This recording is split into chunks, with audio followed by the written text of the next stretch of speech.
चार आने का हिसाब। बहुत समय पहले की बात है।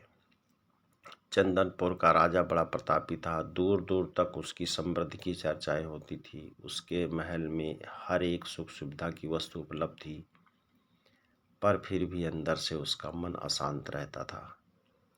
उसने कई ज्योतिषियों और पंडितों से इसका कारण जानना चाहा। बहुत से विद्वानों से मिला। किसी ने कोई अंगूठी पहनाई तो किसी ने यज्ञ करवाए, पर फिर भी राजा का दुख दूर नहीं हुआ। उसे शांति नहीं मिली। एक दिन भेष बदलकर राजा अपने राज्य की सैर पर निकला। घूमते घूमते वो एक खेत के निकट से जा गुजरा। तभी उसकी नज़र एक किसान पर पड़ी। किसान ने फटे पुराने वस्त्र धारण कर रखे थे और वो पेड़ की छांव में बैठकर भोजन कर रहा था। किसान के वस्त्र देख राजा के मन में आया कि वो किसान को कुछ स्वर्ण मुद्राएं दे दे ताकि उसके जीवन में कुछ खुशियां आ पाए। राजा किसान के सम्मुख जाकर बैठ गया और बोला, मैं एक राहगीर हूँ। मुझे तुम्हारे खेत पर ये 4 स्वर्ण मुद्राएं मिली हैं। चूंकि ये खेत तुम्हारा है, इसलिए ये मुद्राएं तुम ही रख लो। किसान, ना सेठ जी, ये मुद्राएं मेरी नहीं हैं। इसे आप ही रखें या किसी और को दान कर दें। मुझे इनकी कोई आवश्यकता नहीं। किसान की यह प्रतिक्रिया राजा को बड़ी अजीब लगी। वह बोला, धन की आवश्यकता किसे नहीं होती है।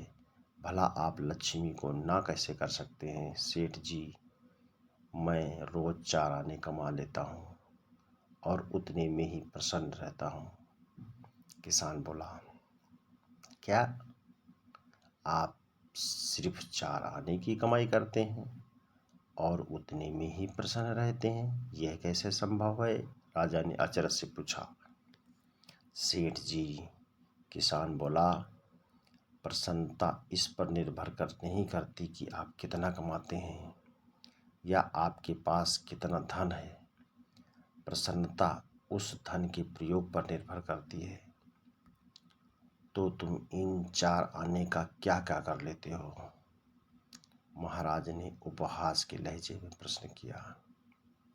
किसान भी बेकार की बहस में नहीं पड़ना चाहता था। उसने आगे बढ़ते हुए कहा, इन 4 आने से मैं कुएं में डाल देता हूँ, दूसरे से कर्ज चुका देता हूँ, तीसरा उधार दे देता हूँ और चौथे को मिट्टी में गाड़ देता हूँ। राजा सोचने लगा। उसे यह उत्तर समझ नहीं आया। वो किसान से इसका अर्थ पूछना चाहता था, पर वो जा चुका था। राजा ने अगले दिन ही सभा बुलाई और पूरे दरबार में कल की घटना कह सुनाई और सबसे किसान के उस कथन का अर्थ पूछने लगा। दरबारियों ने अपने अपने तर्क पेश किए, पर कोई भी राजा को संतुष्ट नहीं कर पाया। अंत में किसान को ही दरबार में बुलाने का निर्णय लिया गया। बहुत खोजबीन के बाद किसान मिला और उसे कल की सभा में प्रस्तुत होने का निर्देश दिया गया। राजा ने किसान को उस दिन अपने भेष बदलकर भ्रमण करने के बारे में बताया और सम्मानपूर्वक दरबार में बैठाया। मैं तुम्हारे उत्तर से प्रभावित हूँ और तुम्हारे 4 आने का हिसाब जानना चाहता हूँ। बताओ, तुम अपनी कमाई 4 आने किस तरह खर्च करते हो जो तुम इतना प्रसन्न और संतुष्ट रह पाते हो? राजा ने प्रश्न किया। किसान बोला, हुजूर, जैसा कि मैंने बताया था, मैं 1 आना कुएं में डाल देता हूँ, यानी अपने परिवार के भरण पोषण में लगा देता हूँ। दूसरे से मैं कर्ज चुकाता हूँ, यानी मैं इसे अपने वृद्ध माँ बाप की सेवा में लगा देता हूँ। तीसरा, मैं उधार दे देता हूँ ताकि अपने बच्चों की शिक्षा दीक्षा में लगा दूँ। और चौथा, मैं मिट्टी में गाड़ देता हूँ, यानी मैं 1 पैसे की बचत कर लेता हूँ ताकि समय आने पर मुझे किसी से मांगना न पड़े और मैं इसे धार्मिक, सामाजिक या अन्य आवश्यक कार्यों में लगा सकूँ। राजा को अब किसान की बात समझ में आ चुकी थी। राजा की समस्या का समाधान हो चुका था।